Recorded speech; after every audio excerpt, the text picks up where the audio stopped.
ordered people in more than 20 villages in southern Lebanon to evacuate north as troops target. في الاستوديو منير شحادي خبير عسكري واستراتيجي. اهلا بك مجددا سيد شحادي. لنبدا مراسل التلفزيون العربي نتابع معك تطورات عده. قالت المصادر لصحيفة الأخبار اللبنانية أن الحوثيين يعتبرون الاستعدادات الإسرائيلية الأمريكية للهجوم على إيران بمثابة Eritrea's President Isaias Afwerki's presence in Mogadishu for talks with the Somali.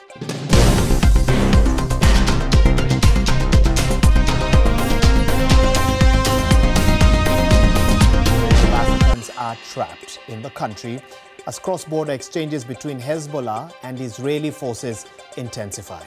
Now, these pictures show the aftermath of an Israeli ay mar kale uga shaqeyn lahaayeen isaga iyo saaxiibadiisa in ay xukunka ku soo laabtaan laakiin se waxa mudaahad saffisan loltonni mootummoota gamtoomanii Libaanosin gadi dhisuu qaban jedhan abbaan lolaa Benjamin Netanyahuun hospitaalonni Tel Aviv fi kutaa biyyattiidha madoo fi du'a loltoota Israa'eliitiin kan guutaman Gaazaa Libaanosii fi humnoota Islamic Resistance hanga hawtitti sheeramaa boqqolloo gannaa taasisaniitiin miidiyaaleen galaalchuu irratti argaman kanaan booda tarkaanfiin fudhannaa isaanii garamitti kan jedhan ijoo keenya jalqabaati.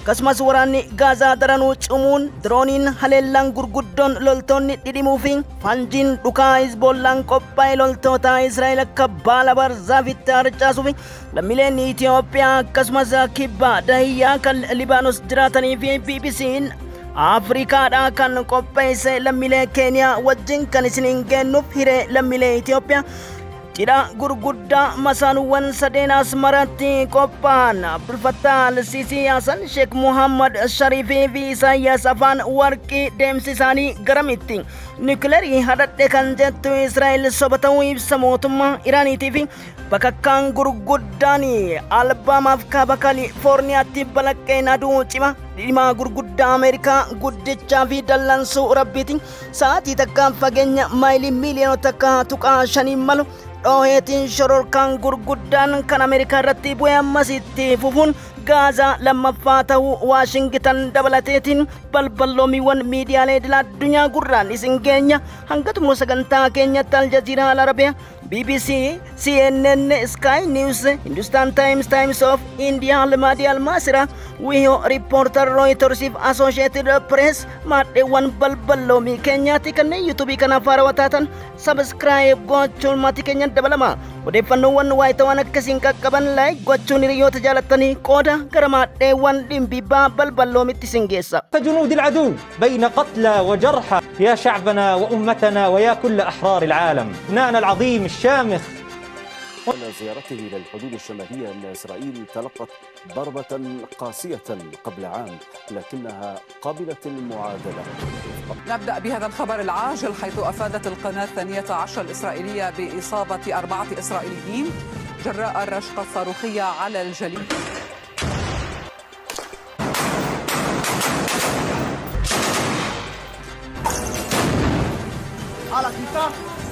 يروج الجيش الإسرائيلي ويستعمل مستخدما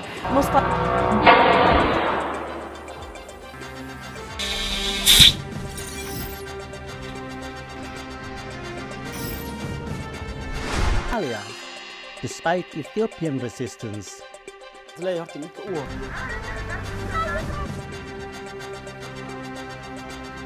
Movement. A senior member of the group said the attack hit the man's car on the outskirts. First, do nuclear tests cause tremors? Iran is very prone to earthquakes.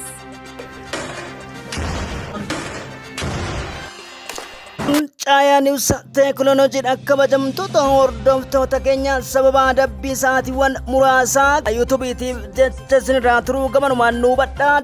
Kataba kubbaa miilaa dhaqaa galaa takka Asmaraa takka Moqodishoo fi Kaayirootti deddeebi'uudhaan proppagandaa irratti kan maddeeffatan Ijipti, Somaaliyaa fi Eertiraan yeroo ammaan kana sochiiwwan isaan taasisaa jiran mootummaa Chaayinaa dabalatee Raashiyaa fi biyyoota BRICSiin kan balaaleffatamaa jiru ta'uudha miidiyaaleen gidduu galeessaa fi warra lixaa akkasumas miidiyaan idil-addunyaa beekamaan Reuters gabaasutti jira.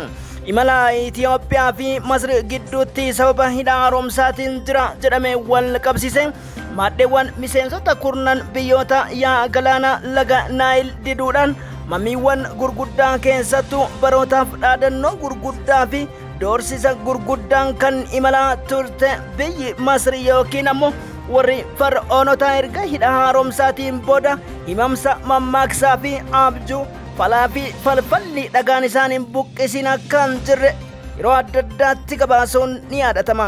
haa ta'uuti miidiyaalee gurguddoo Kaayiroo fi biyyoota baha giddu galeessaa keessa jiraniif hordoftoota miliyoonota hedduu qabaniin dhimmoonni isaan dippiloomaasii fakkeessuun tooftaawwan jechoonni isaan ittiin fayyadamin akkan jirre beekamaadha.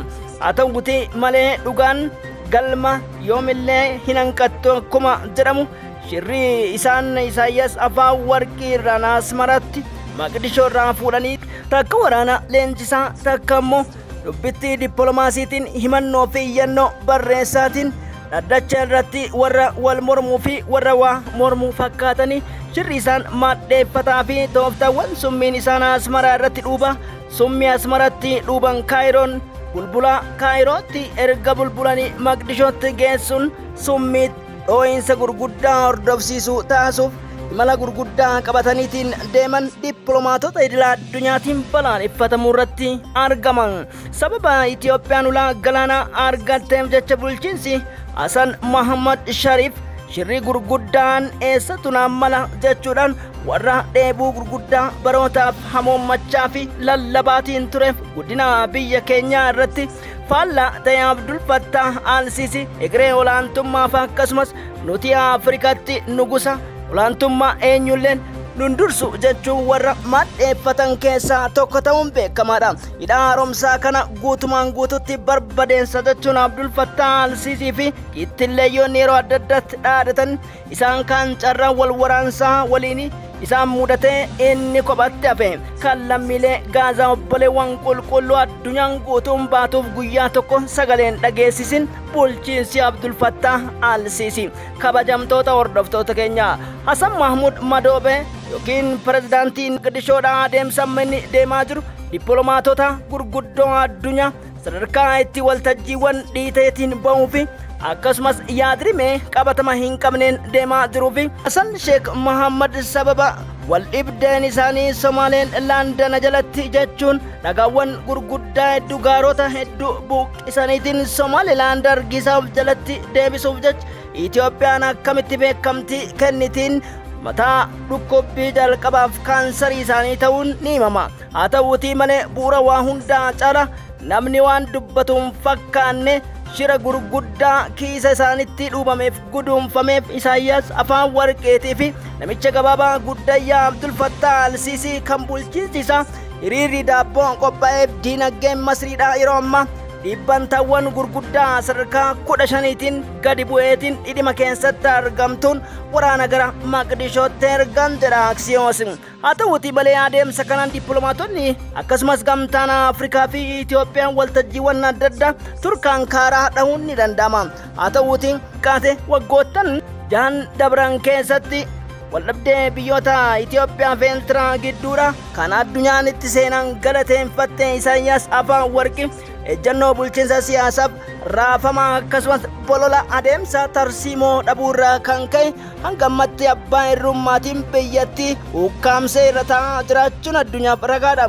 Isaayyaas Afeworqii guddaan kaayyoon isaa waan ani jedhee fi karaan deeme na wajjin imalaadha akka ta'e kan xiinxaltoonni dubbatan. dirree sanarratti wal ga'uun ammoo taphuma Champions League Awurooppaa kan darbii Manchesteriif Arsenaal dhaqaagala wal mo'atan fakkeessaniitiin jiru. haa ta'uutii malee dubbittiin rarraga kana ammoo Maqdishoo inumaa buufata xiyyaara jalaa to'achiifte gara biraatti sissiqaa jiraachuuf Itoophiyaan qaataa yookiin ammoo lugaama meeshaa isii qabachuuf akka jirtutu himamaatii jiran. riippoortarraa akka jedhutti adeemsi kun himataaf akkasumas komiiwwan dippiloomaatotaa beekamsiisaa jiru ta'uu fi Itoophiyaaf inumaa birraa bargaagaa fi barwaaqa kanneen jedhanis hin dhabamne. kabajamtoota hordoftoota keenya Raashiyaan tumsa gurguddaa Itoophiyaa taasisuudhaaf biyya jalqaba taatee argamte. Chaayinaan walii galtee leenjii waraanaaf deeggarsa meeshaa waraanaa yeroo kanatti Itoophiyaa cinaa dhaabbachuun bu'aa qabeessa jedhan.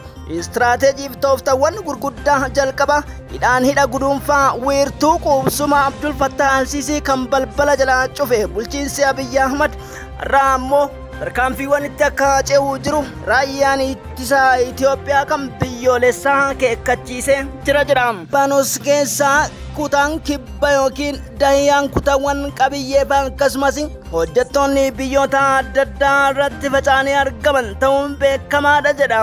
BBC'n dokumentari hojjete keessatti akka BBC'n London jedhutti lammiileen biyyattii Libaanos dabalateetiin aspaaltii Beeruut irratti yeroo kadhataa jiranii fi keessattuu waa'ee tajaajiltoota Itoophiyaa fi Keeniyaa hojjettoota manaa irratti Beeruut akkuma beekamu seer-dhablummaa hedduu fi mindaan gurguddaan kan hin jirre inni guddaa argata jedhame $400 yookiin $300 akka ta'e yeroo adda addaatti haasamaati ture. Kabajamtoota hordoftoota keenya isaan sanuu waggaa 2 yoo hojjetan kan waggaa 1 yookiin 1 walakkaa kan arganne ragaawwan gurguddoon ni akeeku.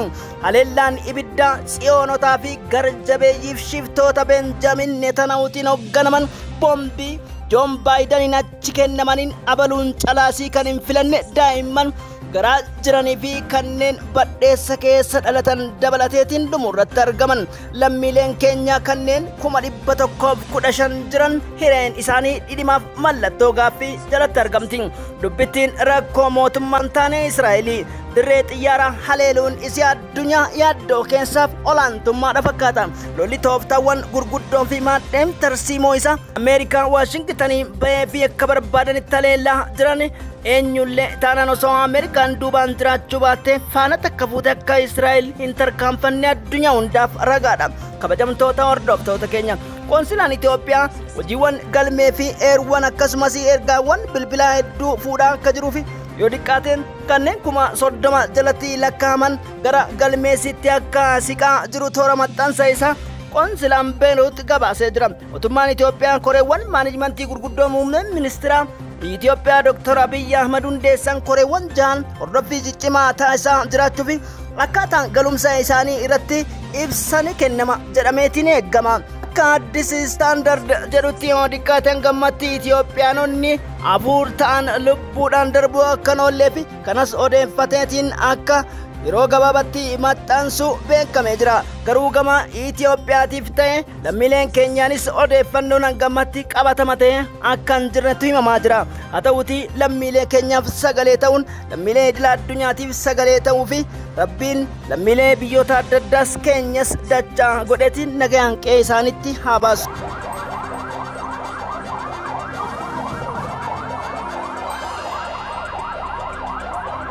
ننوه بهذا الخبر العاجل كما ذكرنا هناك انفجار دوى في بيروت وفق مراسل الجزيرة. هذه الصور الأولية إذن التي توفرت حول هذا الانفجار.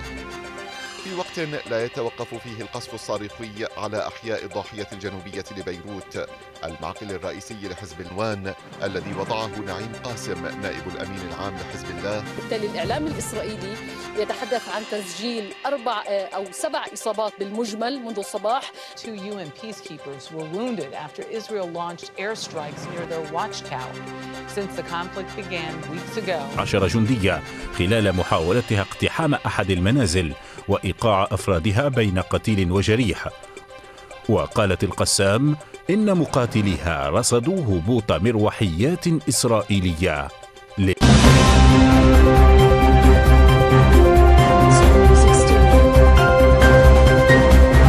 guddaa Ameerikaa fi duula Israa'eliin qabsiifameen gidduu galeessaa keessatti furmaanni tokko dhabame addunyaa waraana addunyaa guddicha sadaffaan feeruu irratti kan argamuu fi mana marii mootummoota gamtoomanii raafamaaf daddaaqiinsa kan mudachiise waraanni Gaazaa onkololeessa 7 maasiin qabsiifame birgeediin mujaahidoota boqonnaa dhoowwuudhaan haleellaa Israa'el Libaanos fi akkasumas kutaa Siiriyaa irratti taasisaa jirtu dabalateetiin gumaasan Nasrallaaf qondaaltota lammiiwwan siviilii qulqulluu biyyoota adda addaa akkasumas lammiilee Libaanoosiif Filisxeemota kan cimsee itti fufuu ta'uu fi yeroo kamiyyuu caala teekinooloojiif misaayiloonni kutaawwan jabaliyaa kaaba jalqaba onkololeessaa jalqabeetiin lolli itti gaggeeffamaa turee fi ji'ootaaf sagaleen isaa dhokatee irratti dirooniiwwan fayyadamuudhaan tulluu irratti haleellaa gurguddaa fudhachuuf eessaa dhufanii kan hin beekne komaandiin guddaan akka qondaalli dubbii himaa reer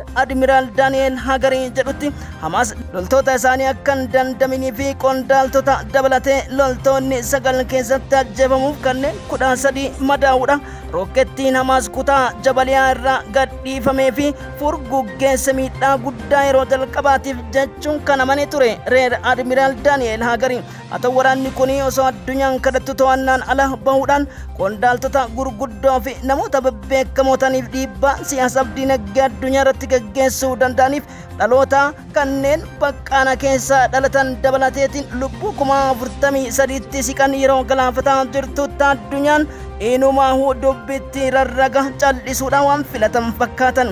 Turk, Raashiyaa, Ispeenii fi biyyoonni muraasa wacaa jiratanis hammi biyyoonni Arabaa dhiibbaa irratti geessaa jiran baay'ee gadi bu'aa ta'uun yeroo ammaa qeeqamuu irratti argaman. Haa ta'uutii adeemsi Israa'elotaa kun akkuma tibba darbe Yerusaalem Post peejiin guddaan miidiyaa Israa'elotaa Israa'el guddoo ba'aa giddu galeessa kan jaarraa 21ffaa jechuun baasii mootummaan Israa'el yaada kennuu dhabuu fi durdubbee ibiddaa Ameerikaan deeggartuuf warri lixaa taasisaniin lubbuun qulqulloota gatii dhabeetiin lammiileen biyyoota adda addaa yeroo dararamaa jiranitti mujaahidoonni irree fi mul'ii isaanii hidhatanii tarkaanfii gurguddaa fudhachuu irratti akka argamantu himama. Birgeediin Reedwaan Foors jedhamu kan Hizbolla tarkaanfiiwwan magaalotaaf kutaawwan galoo galaanaa dalqabe kan irratti fudhataa jiruu fi rookettiif taankonni gurguddoon isaan qabna jedhaniif piroojeektiiwwan misoomaa Haifaa hedduun barbadaa'u Benjamin Netanyahuun loltoota mootummoota gamtoomanii saffisaan nurraa baasa jedhanitti dhaadachuudha miidiyaaleen gabaasaa jiran.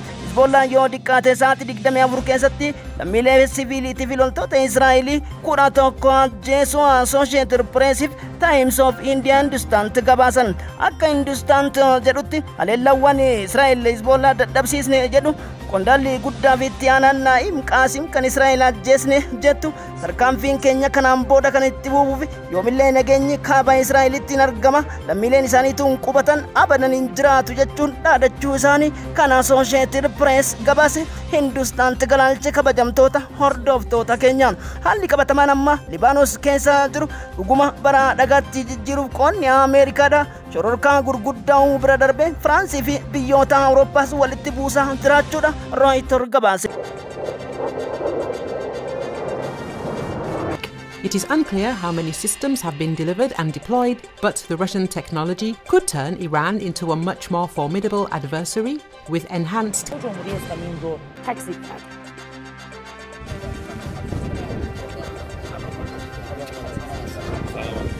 وهذا الأمر يعطينا أن جيش الاحتلال يتأقلم مع الواقع يغير المراكز. ستكون على إيران وهناك محتمل رد سيكون على إسرائيل. العراق كخارطة جغرافية يقع كان أول أرجون قمتشو قداتو نتي دقما بيوني لمن سينا ديرا ولين قمتشو في حرير فتا ورانا كسمس لما بهجدو غليسف نانوا الدنيا رتي في مادة وان دقرمو قبن إرتي يوم اللي أكا ولينو جنو سي مركانيسو بربادا لما كان قبصونتين مادة مسين سما بيوتا دينا جيوالو بريكسيتي سينو دف بيي كينيا إيران فدي قدادا قبدي حالا qabatama Libaanos akkasumas Gaazaa irratti jiruu fi dhimma Yuukireen irra jirus Iraan kan xiinxalaa jirtuu fi deeggarsa barbaachisaa ta'e keessattuu haleellawwan aggaammiin adda addaa akka nutti adeemaa jiran quba qabdu. Haa ta'uutii nuti yoomillee taanaan karaa kamiinuu nagaa barbaanna. Nagaa barbaaduu qofa osoo hin ta'in nageenyi baha giddu galeessaatti akka to'annaan ala hin baane hojjechaati jirra. Gama kanaan qoonni Raashiyaan tumsa godhaa jirtuu fi hariiroon diinagdee fi waljijjiirraa akkasumas odeeffannoowwan teekinooloojii fi saayinsii dabalateetiin gara fuulduraattis waadaa seenuu barbaada jedhan Masuud Pezekshiyan pirezidaantiin Iraanii. Rabbiin qulqullootaan turu akkuma jedhamu kutaawwan Ameerikaan Filooriidaa, Albaamaa fi Kaalifoorniyaa kaabaa dabalateetiin tibba kana bokkaa cimaa fi bubbee dambalii gurguddoo illinoo jedhamaniin yeroo rukutamaa jiranitti kaleessaaf dheengaddammoo wanti quwwa rabbiitiif abaarsi dallansu dabarsu rabbi addunyaa agarsiise raajiidha jedha miidiyaan BBC fi Al Jazeera CBS Ameerikaa akka gabaasetti. Albaaniyaa fi Kaalifoorniyaa kaabatti balaqqeen aduu cimaa yookiin san reesis jedhamu dhidhima Ameerikaa guddicha kan dallansuu ta'ee mul'achuun sa'aatii takkatti fageenya maayilii miiliyoona takka tuqaa shanii imaluun dhaloota hedduudha kan shororkeesse. Dhoo'insi balaqqee kun summii gurguddaa akka qabus Waashingtan beeksifteetii jirti. Dubbittiin hanga ammatti hin galanii fi lubbuun Ameerikaanota 334 akka bades miidiyaaleen galaalchuu irratti argamani. Haa ta'uutii kaabineen ministeerotaaf koongiransiin Ameerikaadha dhimmicha kan itti bitaa galee fi haalli qabatamaan amma jiru tarii Joon Baayiden shororkaa biraa keessa jiraachuuf dhokatanii kadhannaatti fufuu isaanii miidiyaaleen galaalchaa jiran. Ameerikaan kutaa idila addunyaa hunda waliin geette jeequmsaa fi lubbuu qulqulloota irree qabnaa fi Israa'eloota cimsaa yeroo jirtutti bakakkaan gurguddoon kun itti bu'e lammiilee biyyoota adda addaa kan Ameerikaa jiraataniifis yaaddoo ta'uudha Reuters gabaase. Kabajamtoota hordoftoota keenya sababa adabbii yuutuubiitiin alaa kan isinirraa turre rakkoon biraa kan jiraanne gabanumaan isin ibsina hedduuwwan keessan nu iyyaafachaa turuuf ulfinni kabajni alaamanaa isin biratti haa malu injifannoo mujaahidootaaf odeessaa birootiin walitti deebinaa qophii addaatiis qabna. Bakka jirtanitti nagaa ulfina jaalalaaf kabajaan jiraadha. Laayik gochuun hiriyoota keessaniifis sheer gochuun qooda akkasumas kanneen yuutuubii kanaaf haarawaa taatan sabiskiraayib gochuun nu jajjabeessa. Afaan Oromootiin CTN sagalee mujaahidota sabiskiraayib gochuuf ulfina guddaan isin haa malu riskiiwwan gurguddoon harka keessan dachaa ta'uu isiniin jedha. Horaa bulaa.